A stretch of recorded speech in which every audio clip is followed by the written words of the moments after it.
First make sure the cooking oil is really hot. Then add in the eggplant skin facing down.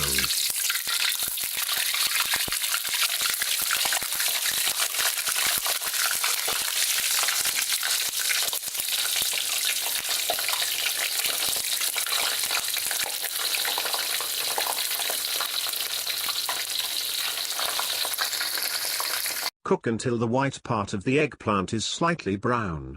Put in strainer to drain excess oil. Here you can see that the color is still intact.